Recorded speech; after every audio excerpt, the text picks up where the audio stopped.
본문 말씀 사도행전 2장 42절로 47절 말씀과 또 13장 1절로 3절 빌립보서 1장 11절 말씀 통해서 건강하고 아름다운 교회 이런 제목으로 오늘도 하나님께서 우리에게 영적으로 육적으로 건강의 축복이 있기를 주의 이름으로 축원합니다. 이 세상에 존재하고 있는 존재들 가운데 교회보다 귀중한 것이 있을까? 교회보다 더 귀중한 게 없죠. 또 그리고 뿐만 아니라 복되고 더 아름다운 존재는 없다고 생각이 됩니다. 왜 그러냐면 교회는요, 성자 예수님께서 피 흘려 하신 예수님의 몸과 머리이기 때문에 가장 귀중하고 아름답습니다. 또 뿐만 아니라 교회는 성부 하나님의 눈과 마음과 귀가 항상 향하고 계시기 때문에 여기는 하나님의 집이에요.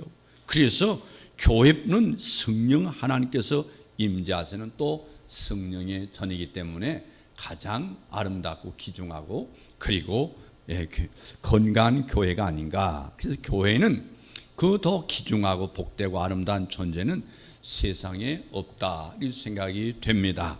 지금의 말로 코로나 이 팬데믹으로 70%밖에 회복되지 못한 한국 교회가 순수하고 귀중하고 그리고 아름다운 교회의 모습을 되찾을 때라고 생각이 됩니다. 신약 성경에 나타난 예루살렘 교회와 안디옥 교회 또 빌립보 교회의 모습을 조금이라도 담도록 최선을 다할 때라고 생각이 됩니다. 그러면 건강하고 아름다운 교회는 어떤 교회냐? 오늘 말씀이 좀 길기도 하겠지만요, 함께 은혜 받겠습니다. 첫째는 이 건강하고 아름다운 교회는 국가를 위해서 기도하고 그리고 이런 교회가 건강하고 아름다운 교회인 줄로 믿습니다. 디모데전서 2장 1절로 4절 말씀 보면은 그러므로 내가 첫째로 권하노니 모든 사람을 위하여 간구와 기도와 도구와 감사를 하되 임금과 그리고 높은 지혜에 있는 모든 사람을 위하여 하라. 이는 우리가 모든 경건과 단정함으로 고요하고 평안한 생활을 하려 함이라. 이것이 우리 구주 하나님 앞에 선하고 받으실 만한 것이니 하나님은 모든 사람이 구원을 받으며 진리하는 데 이르기를 원하시느니라. 이 베드로전서 5장 8절 이하에 보니까 근신하라 깨어라 너희 대적마이가 우는 사자같이 두루 다니며 삼킬 자를 찾나니 너희는 믿음을 굳게 하여 그를 대적하라 하고 있습니다. 여러분, 기독교는요 국경이 없습니다. 그렇지만은 기독교인에게는 조국이 있습니다. 누구보다도 현명해야 할 교회가 가장 어리석은 집단이 되어가고 있다는 사실을 요즘 느끼고 있습니다. 왜냐하면 교회가 정치가 뭐냐 하고 입에 거품무는 그런 사람도 있지만요, 이 정교 분리가 무엇인지 모릅니다. 어느 한 여선교사의 영상 보니까 여러분 중에 성경에서 정치 이야기하지 말라는 구절이 한 구절만 찾아온다고 한다면 정치 이야기 하지 않겠습니다. 그렇게 외치는 말씀을 들었습니다. 너무나 교회들이 속아서 할 일을 못하고 있다는 생각이 들었습니다. 이 성경에는 나라와 의정자를 위해서 기도하는 말씀이 많이 있습니다. 국가와 교회가 의기에 처했을 때 사사 같은 하나님의 사람들이 나타나서 의기에서 이 구한 일들이 얼마나 많습니까? 성경의 에베소서 6장 12절 말씀 보니까 우리의 씨름과 혈과 육을 상대하는 것이 아니요 통치자들과 권세들과 이 어둠의 세상 주관자들과 하늘에 있는 악의 영들의 상대함이라. 이 초대교회의 배경을 잘 이해해야 됩니다. 그래서 우리의 씨름이 주로 정치와 관계있다는 사실을 깨달을 수가 있습니다. 기독교가 300년 동안 핍박받았지 않습니까? 그때 기록된 이 말씀 속에서 우리는 찾아볼 수 있어요. 구약의 역사도 대부분이 주변 나라의 침략을 받거나 애국과 이 바벨론 여러 침략들이 그 배경을 이루고 있습니다. 이 정치로 오는 시험이나 또 그리고 사실상 어마어마하게 그 시험이 찾아왔습니다. 우리가 매일 씨름해야 할 대상이 바로 정치인데, 유감스럽게 홍아무개라고 하는 분이 이슬람이 어떠냐면서 내전 한 마리가 나라를 병들게 하고 있거든요. 정신 차려야 됩니다. 저 경상남도 말이죠. 대통령이 그렇다면 나라는 희망이 없습니다. 특히 역사의 마지막 때에 나타난 공산주의 시험은 인류가 이제까지 한 번도 경험하지 못한 큰 시험이었습니다. 공산주의처럼 어마어마한 권력을 지닌 것은 인류 역사상에 없었습니다. 공산주의는 모두가 잘 살게 하겠다는 최고의 미용력을 가지고 일단 집권하면 국민의 재산을 빼앗고 국민을 노예화시키고 부정부패하고 못걸 위해서라면 수천만 수억이라도 죽이고 교회를 박멸하고 역사 속에 어떤 포악한 왕도 할 수 없던 일을 했습니다. 말세의 공산주의가 악한 것은 이 타락이라고 하는 매개를 통해서 퍼져나가고 있습니다. 이 소련이 망하는 등 공산주의가 먹혀 들어가지 않으니까 이제 성혁명을 앞세우고 나가고 있습니다. 우리나라의 사실 차별금지법, 기독교는 철저하게 반대합니다. 소돔과 고모라법도 다 공산주의자들이 입법화하려고 하는 것입니다. 마지막에 미혹의 이 때가 온다고 했지 않습니까? 성경이 분명히 미혹의 때가 온다. 그래서 공산주의자들은 한결같이 부패하고 한결같이 부도덕합니다. 세상 최대 양심과 윤리에 보린 교회를 죽여야 하기 때문에 가진 방법을 다 동원해서 교회를 공격합니다. 그리고 사실 일부의 국회의원들 27명, 정확히 말하면 53명이 기독교를 폐쇄하는 법안을 제시했습니다. 여러분 정신 차려야 됩니다. 여러분 공산주의는 인류의 역사 마지막에 나타난 가장 악한 주의입니다. 이슬람도 마찬가지입니다. 그동안 이슬람은 지역 종교로 힘쓰지 못하고 있다가 중동 국가의 힘을 빌어서 전 세계를 삼킬 기세로 펴져나가고 있습니다. 지금 기독교 국가를 계속 삼키려 들고 있습니다. 교회가 정신 차려야 합니다. 하나님의 알라보다 약한 게 아닙니다. 그렇기 때문에 초대교 같은 신앙으로 거듭나지 않으면 기독교는 소망이 없습니다. 정교 분리에 대해서 더 말씀드리면요, 정교 분리라고 하는 말은 옛날 교황 시대처럼 국가 권력을 좌우하거나 공산주의자처럼 국가가 종교를 좌우하지 말라는 것이지 사명과 의무까지 저버리라는 말은 아닙니다. 국가는 신앙의 자유와 교회를 보호할 의무가 있습니다. 헌법에 나와 있는 것입니다. 그리고 교회 역시 국가를 수호하고 발전시킬 사명과 책임이 있습니다. 집회 자유를 방해한다든지 교회 재산을 강탈한다든지 그럴 때 가만히 있을 수가 없겠죠. 여러분 정치 반대하는 자들을 또 정치 아는 사람이 어디 있겠습니까? 여러분 차별금지법을 반대한다든지 교회는 이미 정치적인 면을 가지고 있어요. 그건 신앙과 관련된 것이라 처럼 공산화되는 건 신앙과 관련이 없습니까? 이건 1000배나 더 관련이 더 큽니다. 우리는 속지 마시기를 바랍니다. 지금은 국민이 국가의 주인인 이 시대를 맞이해서 교인들이 나라를 사랑하고 국민으로서의 의무를 다하도록 가르쳐야 된다고 생각이 됩니다. 그렇기 때문에 국민들이 뽑은 대표자들이 바른 정치를 할 수 있도록 기도로 돕고 감사하는 것도 국민의 책임이고 또 교회의 책임입니다. 그리고 우리는 그들을 감시해야 되겠죠. 그래서 디모데전서 2장 1절로 4절을 보니까 첫째로 기도하는 것이 의정자를 위해서 기도하라고 그랬습니다. 우리는 기도하면서 감시해야 하는 것입니다. 그렇기 때문에 교회에서 정치 이야기는 필연이라는 사실이죠. 나라를 위해서 기도하려면 나라 상황에 대해서 이야기해야 기도할 수 있지 않겠습니까? 하박국 선지자처럼 국가의 의기를 가르쳐 주실 때 그것을 말해야 됩니다. 하나님의 일꾼들은 국가와 교회의 의기와 상태를 분별할 줄 알아야 되고 그걸 교회에 알리고 강조해서 성도들이 기도할 수 있어야 될 줄로 믿습니다. 하박국 3장 2절 말씀 보니까 여호와여 내가 주께 대한 소문을 듣고 놀라나이다 그랬습니다. 그리고 하박국 이 3장 16절 말씀 보면 내가 들었으므로 내 창자가 흔들렸고 그 목소리로 말미암아 내 입술이 떨렸도다. 우리가 우리를 치러 올라오는 환난 날을 내가 기다림으로 썩이는 것이 내 뼈에 들어왔으며 내 몸은 내 처소에도 떨린도다 그랬습니다. 이 하박 선지자가 본 환상이 한국의 목사님들에게도 보인다면 어찌 기도하지 않을 수가 있겠습니까?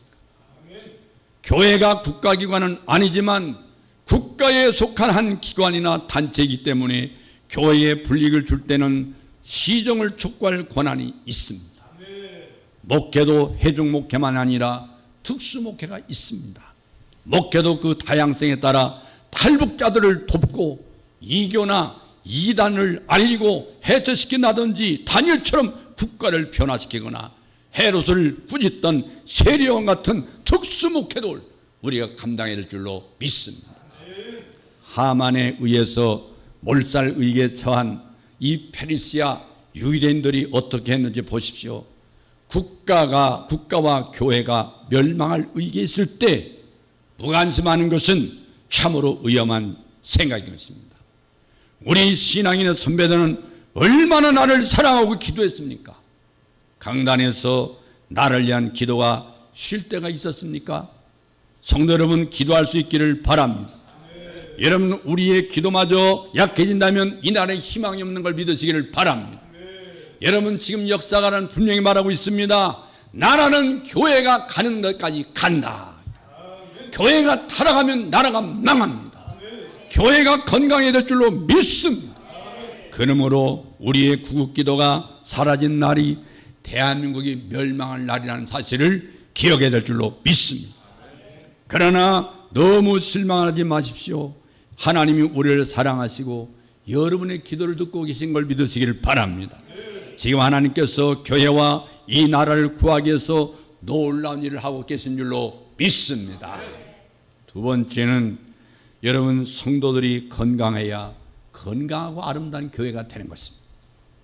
사도행전 9장 18절로 19절 말씀에 사울의 눈에서 비늘 같은 것이 즉시 벗겨져 다시 보게 된지라 일어나 세를 받고 음식을 먹으며 강건하여 지니라. 아나니아가 기도하며 눈에서 비늘 같은 것이 벗겨져서 보게 되었지만 음식을 먹은 후에야 강건했다고 했어요. 여러분, 기도만 하고 말았으면 바울은 평생 움직이지 못하고 지옥 가운데 있었는지도 모릅니다. 여러분, 치유 약속을 믿고 그렇게 열심히 기도하는데 하나님께 치료받지 못했다고 말할 수 없습니다. 여러분, 치료 받았습니다. 다만 우리가 관리가 부족할 뿐입니다. 기도하지만 건강에도 관심을 갖기를 주의 이름으로 축원합니다. 예수 믿는 사람들은 더 건강의 축복이 임할지어다. 할렐루야. 어떤 100살이 다 된 어르신이 이렇게 말씀했습니다.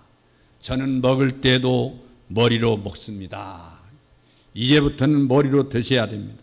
그런데 현대의학에 미혹되어 자식이 이제 지식이 잘못되면 더 큰 문제가 되는데 사람들이 통닭 한 마리를 먹을 때 그 결과가 어떤지도 모르고 그냥 막 먹지 않습니까? 그렇게 먹어서는 되지 않지요. 그래서 여러분, 머리로 먹어야 된다. 뿐만 아니라 노동하지 않는다면 이스라엘 백성처럼 하루 2끼 식사하면 족하다고는 사실입니다. 여러분, 몸에 처리가 많이 필요한 경우에 한 끼도 사실 더 먹어야 되지만 이 공복 시간을 늘리는 것도 중요하다는 사실이에요. 제가 옛날에 금식기도 가끔 한 달에 한 3일씩 합니까? 건강했어요. 참 건강했어요. 여러분, 솔직히 말해서 하나님 앞에 3일 동안 한 달만 기도 한 달에 한 번씩만 하면 여러분 몸속에 있는 노폐물 싹 나갑니다. 깨끗하게 하나님이 청소해 주십니다. 우리는 공복 상태도 중요합니다. 배가 고플 시간이 없으니까 몸의 에너지가 소화효소 만드는 데만 쓰여질 이 잘나질 않는 거예요. 이 공복에는 과일을 드시면 되는 거잖아요. 소화가 안 되는 분들은 과일즙이나 야채즙 같은 걸 한잔 하시면 좋습니다. 오늘 건강을 위해서 제가 좀 연구했어요. 어떤 일에 몰두하면요, 배고픔을 느끼지 못하고 따라서 요요 현상이 생기지 않습니다. 하루 한 끼나 2끼, 이것도 일종의 금식이거든요. 이것이 가장 안전한 금식이에요. 그러나 환자가 너무 무리한 금식을 하면 안 됩니다. 이사야 58장 8절 보면 그리하면 내 빛이 새벽까지 비칠 것이며 내 치유가 급속할 것이며 내 공의가 내 앞에 행하고 여호와의 영광이 내 뒤에 호이라니 내가 부를 때는 나 여호와가 응답하겠고 내가 부르짖을 때는 내가 여기 있다 하리라. 회개하는 마음으로 하면 영육간에 치료하는 줄로 믿습니다. 할렐루야. 여러분, 음식이 약입니다. 채식만 하다가 병난 사람은 육식하면 낫습니다. 육식만 하다가 병난 사람은 채식하면 낫습니다. 왜 놀래는 눈을 하는지 모르겠어요. 여러분, 병은요 자기 체질이 맞지 않는 것을 먹다가 오게 되는 거죠. 위장, 췌장, 비장, 이 비가 안 좋은 분들은 신맛을 조심해야 됩니다. 신맛. 간이나 쓸개가 나쁠 때는 매운맛 그리고 독한 것을 피해야 합니다. 근데 이 폐나 대장이 나쁠 때는 커피, 홍차 같은 쓴맛을 조심해야 돼요. 그래서 심장이 안 좋은 경우는요 콩자반이 굉장히 짜잖아요. 어쨌든 짠맛을 조심해야 돼요. 이 콩팥, 신장, 방광, 생식기가 좋지 않을 때는 단맛이나 또 신맛을 조심해야 됩니다. 삼극식품만 조심해도 낫습니다. 해로운 것 먹으면 이로운 약을 아무리 먹어도 약이 되지 않아요. 해로운 것을 피하는 것이 이로운 것을 먹는 것보다 수십 배 좋습니다. 그 이로운 식품은요 비위장에는 단맛, 간슬개는 신맛, 신장, 방광, 생식기는 짠맛, 그리고 이 폐나 대장에는 매운맛, 심장에는 쓴맛이 약이거든요. 이 당뇨에는 0.9%의 소금물이 약입니다. 관절염으로 통증이 오는 경우도 소금물을 마십니다. 건강한 사람은 이 0.9%의 소금물을 공복마다 한 잔씩 드시면 이 물이 세포로 들어가서 여러분 피부가 탱글탱글 젊어집니다. 건강해집니다. 그래서 젊게 보이는 방법 가르쳐드리면요, 성경에 생명과 생명수가 있잖아요. 과일즙이나 물에 소금을 타서 마시면 젊어져. 이 과일에는 칼륨이 많아가지고 소금과 같이 마시면 임파액이 원활해지고 세포의 수분이 공급돼서 건강해 됩니다. 그리고 저녁에 잘 때 바셀린을 콩알 만큼 얼굴에 바르면, 그리고 아침에 씻으면 또 얼굴이 반들반들하니 좋다는 얘기죠. 여러분, 구충제도 드시기 바랍니다. 수많은 사람들이요 병들이 보이지 않는 이 흡충 때문에 오게 되는데, 살만하니까 이 회도 먹고 자연식품도 많이 먹는데 흡충이나 바이러스의 원인이 되는 거거든요. 환자라면 구충을 2주에 한 번씩. 여러분, 일반 사람들 잊어버리고 있는 게 있잖아요. 해충약 잘 안 먹잖아요. 여러분, 해충약을 꼭 들 수 있기를 바랍니다. 그리고 건강해야 된단 말이에요. 오늘 이 건강한 교회 성도들이 건강해야 되기 때문에 이 말씀 드립니다. 여러분, 날이 갈수록 밤이 깊다고 그랬어요. 그렇기 때문에 우리 모두 회개하고 나라와 교회를 위해서 기도하고 여러분도 건강해서 하나님께 영광 돌리기를 주의 이름으로 축원합니다. 세 번째는 회개가 충만한 교회가 건강 아름다운 교회입니다. 이 세상에도 교회를 세우신 성자 예수님께서 갈릴리에 오셔서 제일 먼저 선포하신 말씀이 바로 회개하라. 회개하라. 회개하라, 천국이 가까웠느니라. 성자 예수님께서 제자들에게 마지막 부탁하신 메시지도 죄사함을 얻게 하는 회개복음을 모든 족속에 전파하라. 그의 이름으로 죄사함을 얻게 하는 회개가 예루살렘부터 시작해서 모든 족속에게 전파될 것이 기록되어 있으니 너희는 이 모든 일의 증인이라고 누가복음 24장 47절에서 말씀하고 있습니다. 성자 예수님께서는 부활 승천하신 다음에 신앙생활을 제대로 하지 못하는 5교회에 편지를 써서 보내면서 5교회도 회개하라, 회개하라, 회개하라, 회개하라, 회개하라는 말씀을 5번이나 했어요. 여러분, 요한계시록 2장 5절 보면 그러므로 회개하여 점행회를 가져라. 2장 16절 보면 그러므로 회개하라. 2장 22절에 회개하지 않으면 큰 환난 가운데 던지겠다. 계시록 3장 3절을 보면 그러므로 회개하라. 그리고 3장 20절 보니까 내가 열심을 해라, 회개하라. 5교회도 회개라고 그랬어요. 예루살렘 교회는 회개함으로 시작했어요. 사도 베드로가 회개하라고 했었을 때 3,000명이 회개하고 돌아왔습니다. 베드로가 하루되 너희가 회개하여 각각 예수 그리스도의 이름으로 세를 받고 죄사함을 받으라. 그리하면 성령을 선물로 얻으리니. 그 말을 받는 사람들은 세를 받음에 이날의 제자의 수가 3,000이나 더하더라.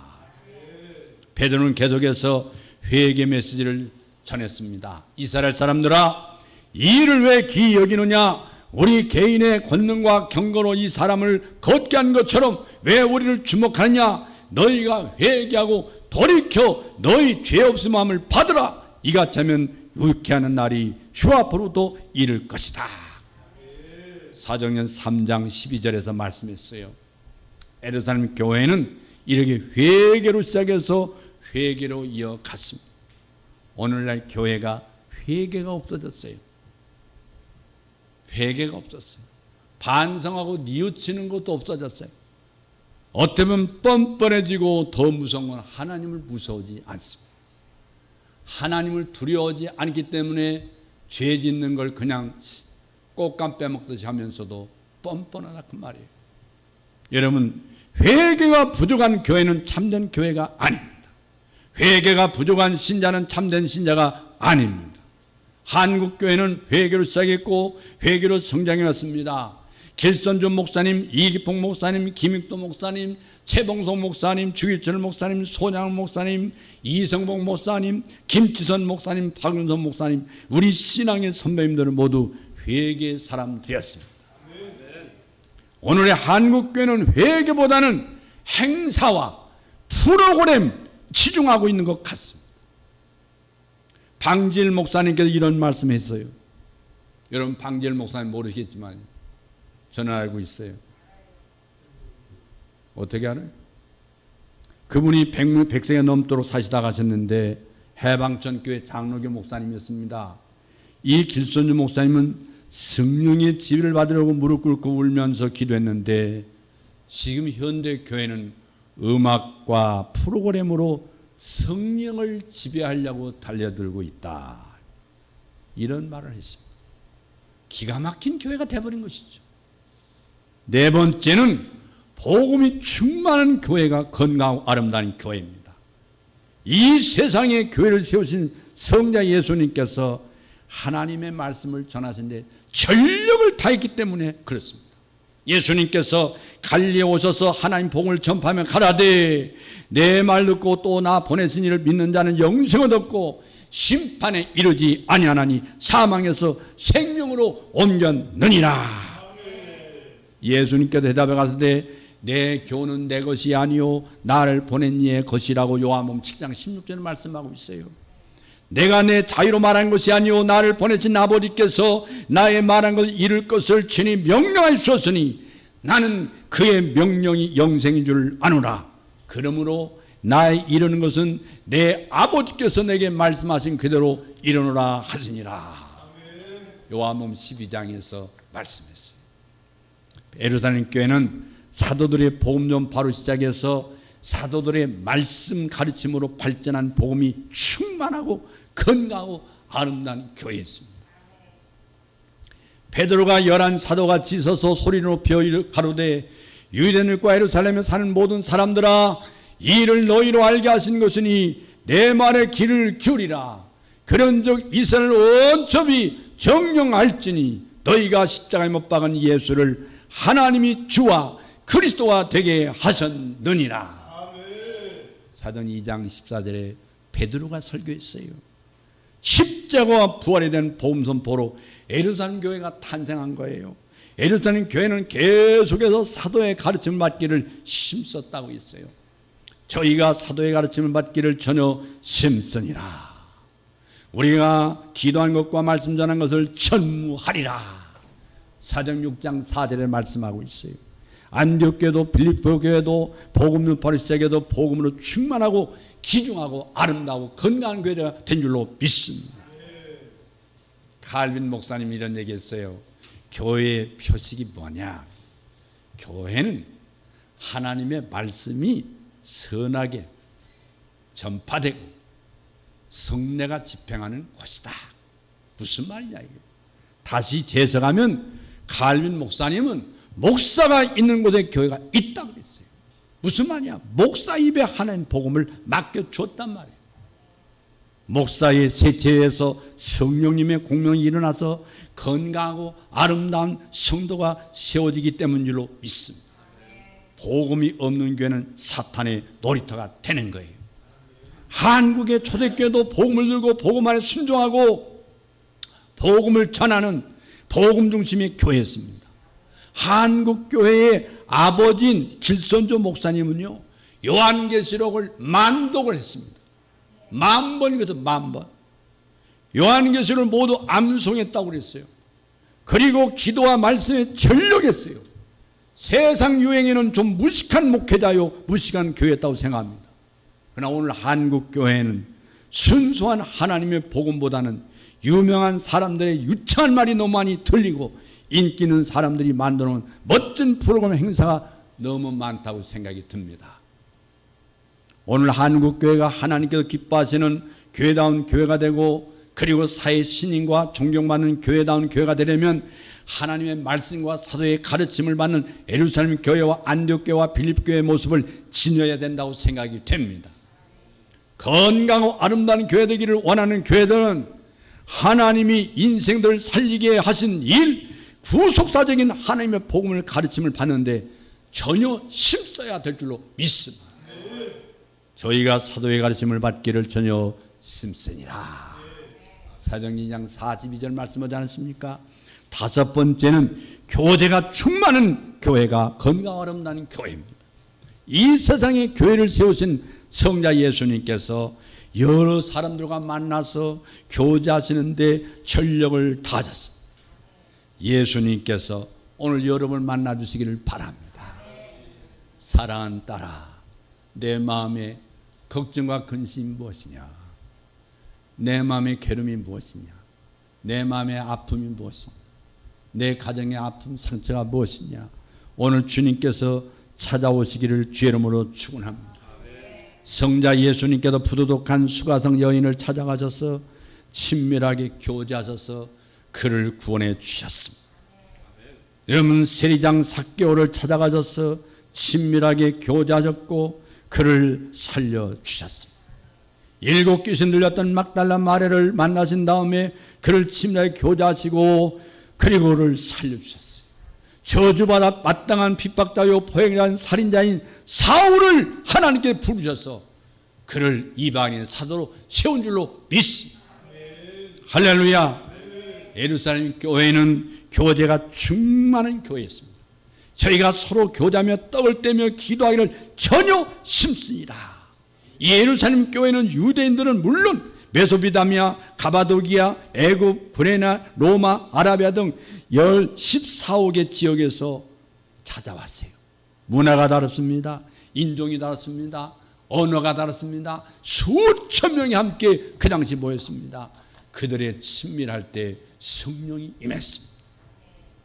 그 말을 믿는 사람들은 세를 받으며 이날의 제자의 수가 3,000이나 더하더라. 안디옥교의 특징도 여러 종류의 다문화 다인종이 함께 모여 교제하며 기도하는 것이었습니다. 안디옥교회에 선자들과 교사들이 있으니 곧 바나바와 니게르라 하는 시몬과 구레네 사람 루기오와 및 분봉왕 헤롯의 젖동생 마나인과 및 사울이라. 주를 섬겨 금식할 때에 이 빌립보교야말로 사랑의 교제가 충만한 아름다운 교회였어요. 빌립보교는 사도 바울과 실라가 빌립보 강변에서 누디아를 만나서 친밀한 교제를 나누어 인해서 교회가 시작된 거예요. 누디아는 마음을 열어 사도 바울의 말에 총종했다고 그랬습니다. 지각과 물질과 집과 시간을 열어서 사도 바울의 복음사에게 참여를 했다고 사도행전 16장 15절에 나와 있어요. 빌립보교의 성도는 루디아의 본을 따라서 모든 사랑의 교제와 사랑의 참여의 삶을 살았습니다. 여러분, 예수의 생명이 있는 사람은 교제를 하게 돼 있습니다. 여러분 속에는 복음이 형제를 찾아가서 형제의 마음을 큰 주님 앞으로 인도할 수 있는 능력이 있기를 주의 이름으로 축원합니다.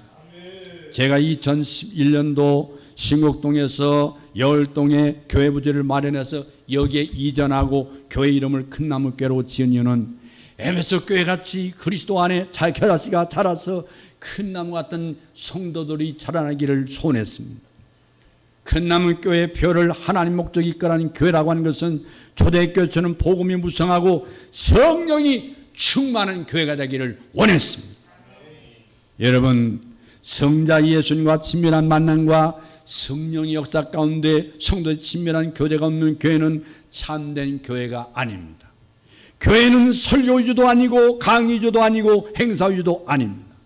건강하고 아름다운 교회는 주님과 친밀한 만남과 성령 안에서 성도들이 친밀하게 교제하고 여러 종류 사람들에게 담대하게 복음을 전하는 교회인 줄로 믿습니다. 여섯 번째는 봉사가 충만한 교회가 건강하고 아름다운 교회인 줄로 믿습니다. 이 세상에 교회를 세우신 성자 예수님께서 자기가 세상에 오신 목적이 섬김과 봉사를 하기 위함이라고 말씀했습니다. 어떻게 섬기느냐? 모든 종류의 죄인들과 병자들 친히 섬기고 봉사하시는데 전력을 다했습니다. 인자가 온 것은 섬김을 받으려 함이 아니라 도리어 섬기라고 자기 목숨을 많은 사람의 대속물로 주려 함이라. 예수님께서 오셔서 섬김으로 우리가 살게 된 줄로 믿습니다. 할렐루야. 예수님은 섬김을 받으려고 온 것이 아닙니다. 예수님이 섬김으로 내가 살게 됐습니다. 예루살렘 교회는 섬김과 봉사가 충만하고 귀중한 교회였습니다. 믿는 사람들이 다 함께해서 모든 물건을 서로 통용하고 재산과 소유를 팔아 각 사람의 필요를 따라 나눠주고 날마다 마음을 같이 성전에 모이고 집에서 떡을 떼며 기쁨과 순전한 마음으로 음식을 먹고 하나님을 찬송했더라. 할렐루야. 인류 최초의 공산주의가 여기서 딱 한 번 이루어졌습니다. 이게 공산주의예요. 이게 서로가 서로를 있는 사람은 없는 사람을 위해 자기가 함께 나눠주고 똑같이 행복과 똑같이 먹고 사는 게 그게 공산주의예요. 여러분, 성경에서 자본주의, 민주주의, 사회주의, 공산주의가 출발한 거예요. 그 이념을 격려한 사람들이 레닌과 칼 막스 아닙니까? 이 사람들 원래 신학생이었어요. 목사가 되기 위해서 신학 공부한 사람들이 그들이 사회주의, 공산주의를 만들어낸 거예요. 칼빈 목사는 철저히 자본주의입니다. 철저히. 공부를 안 하고 장로교 신자라고 묻기는 얘기고요. 여러분, 예루살렘 교회는 무엇보다 도움이 필요한 모든 사람들에게 사랑과 구제의 손길을 펴는 섬김과 봉사의 힘을 다했다고 있습니다. 여러분, 성령과 지혜가 충만하여 칭찬하는 사람 7을 택하여 구제와 섬김과 봉사를 전적으로 해결했습니다. 이게 최초의 집사님이요, 사역적으로 말하면 최초의 7 사회 복지사들입니다. 그들이 나가서 하나님의 사랑을 전파한 겁니다. 안디옥 교회도 전도도 바나바의 착함의 행실에서 이루어졌다고 말하고 있습니다. 이 바나바라는 사람은 하나님의 생명 예수 믿는 사람은 착한 사람이요 성령과 믿음이 충만한 자라 이에 큰 무리가 죽게 더하더라. 이 사람 때문에 예수 믿는 사람이 많아졌다 그 말이에요. 빌립보 교회야말로 착함과 성령과 봉사가 충만하고 건강하고 아름다운 교회였어요. 왜냐하면 루디아라는 여자 하나, 그 착함과 성령과 봉사로 시작하고 그로 하여금 교회가 시작된 거예요. 여러분, 사도 바울은 빌립보 교회 성도들이 사도 바울의 고난에 참여하고 사도 바울을 선교 지역에 참여하는 것을 가리켜서 빌립보 교회 성도들이 성김과 봉사의 아름다운 삶을 살고 있다고 칭찬했어요. 이런 교회가 우리 교회가 되기를 바랍니다. 이런 교회가 우리 큰 나무께 일어나기를 주의 이름으로 축원합니다. 여러분, 사랑의 원자탄 손양원 목사님이 만인의 사랑과 존경을 받는 중요한 비결이 뭐냐면 기도와 함께 납병 환자, 그 납병 환자의 원수에게 참 그들에게 긍휼과 용서와 자비와 사랑과 구제와 성김과 봉사의 삶을 사셨기 때문에 그렇습니다. 이분은 납병 환자의 발에서 피고름을 빨아냈습니다. 피고름을 빨았어요. 아무도 가까이 않는 이 문둥병 환자들의 발가락에서 피고름을 갖다 빨아낸 사람이 손양원 목사님. 그렇게 만든 분은 예수 그리스도입니다. 한경직 목사님께서 사회로부터 신뢰와 존경을 받는 것도 한경직 목사님께서 설교와 전도와 함께 무엇보다도 사랑과 구제와 성김과 봉사에 최선을 다했기 때문에 그렇습니다. 우리 큰나무교회가 건강하고 아름다운 교회가 되기를 원하는 성도들은 무엇보다도 사랑과 구제와 성김과 봉사의 길을 펴는데 전력을 다할 수 있기를 바랍니다. 할렐루야. 마지막으로 기쁨이 충만한 교회가 건강하고 아름다운 교회입니다. 이 세상에 교회를 세우신 성자 예수님께서 신이 기뻐하셨고 그리고 기뻐하고 즐거워하라고 말씀했기 때문에 그렇습니다. 누가복음 10장 21절 보니까 예수께서 성령으로 기뻐하사 그랬습니다. 성령 받았다면 기쁨이 넘치기를 바랍니다. 나를 인하여 너희를 욕하고 핍박하고 거짓으로 너희를 거스려 모든 악한 말을 할 때는 너에게 복이 나니 기뻐하고 즐거워하라. 하늘에서 너희를 상이 큼이라. 할렐루야. 또한 예루살렘 교회 성도들에게는 기쁨이 충만했다고 했어요. 사도행전 2장 46절 보니까 이들은 날마다 마음을 같이하여 성전에 모이기를 힘쓰고 집에서 떡을 떼며 그 성도들이 다 함께 밥을 같이 먹고 기쁨과 순전한 마음으로 음식을 먹으며 하나님을 찬미하며 또 백성에게 칭송을 받은 주께서 구원받은 사람을 날마다 더하게 하시니라.